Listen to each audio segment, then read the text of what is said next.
Hey gang, it's Coach MG. Welcome to this episode of Dink This. I have noticed quite a bit beginning and intermediate players that I'm playing with are having real trouble trying to track the spin on the ball when they're playing against a spin doctor, as I call them.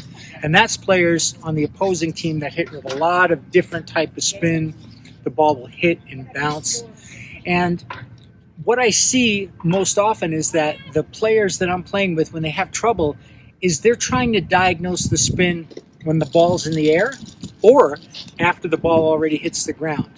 And by that point, it's usually too late. So today, I want to give you 2 tips in order to get you ready to diagnose the spin early and be able to hit the shot back, keep the ball in play, and win more points.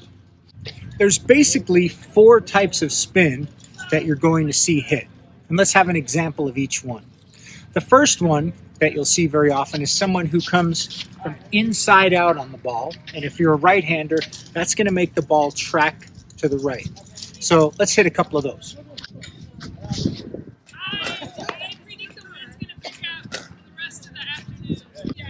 Pay attention to my arm and the swing path. When I'm setting up for that, I'm bringing the paddle out and then I'm coming in and across my body with the face open.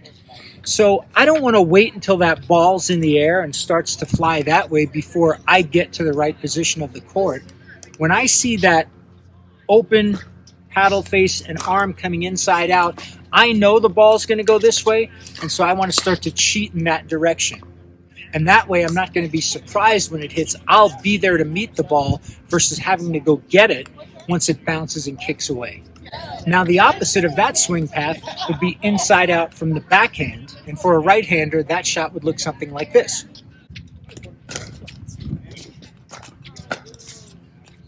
Again, you can see that I'm coming inside out, same swing motion as here, but with the backhand, and so that's going to have the ball go that way. When you see me set up like this, and I've got that paddle face open and I'm going to come across, you can start moving in that direction because you know that's where the ball is going to go. And when it kicks, it's going to go even further that way. So we want to be there before the ball lands. The next type of spin you're going to deal with is one that you see from a lot of tennis players, and that's topspin. And almost everybody hits some natural topspin. But you'll see, and I'll exaggerate a little, what a big topspin windup looks like. And essentially, it's going to be a loop, and then I'm going to hit from low to high. And my intent is to hit the ball hard and have it come drop down over the net, but still maintain pace. Let's take a look at a couple of those.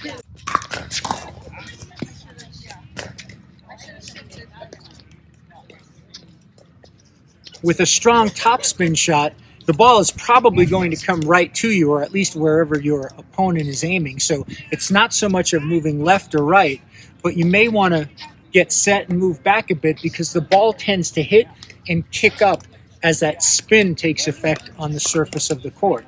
And so what you should be prepared for is not a shot that's going to stay low, but a shot that you may have to open up and hit higher. And then the last kind of spin would be underspin, or what I would call a cutter. And that's when you're actually going to swing high to low with an open paddle face, and you want the ball to spin backwards. The trajectory of that ball tends to rise and then fall off very suddenly.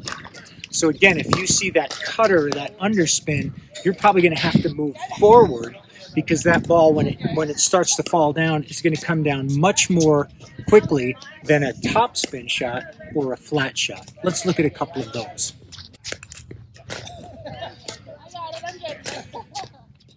You'll also see with the cutter that the ball doesn't bounce nearly as high. It hits and then stays down. So you're going to have a good ready position to be able to go down and get it.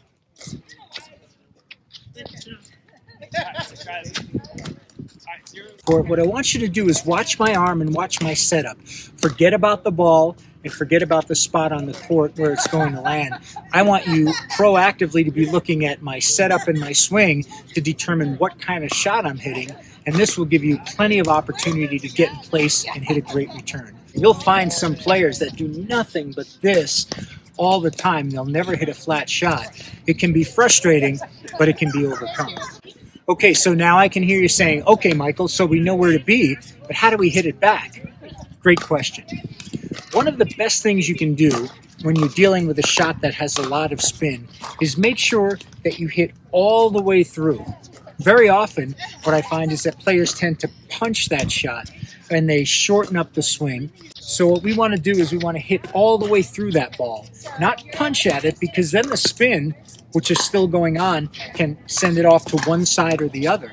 But what we want to do is hit all the way through the ball, and that gives us the maximum contact point to push the ball in the direction we want it to go. So when you see a spin shot, you don't have to try to return it with spin. Don't punch at it. Let's swing all the way through, and that should look like this.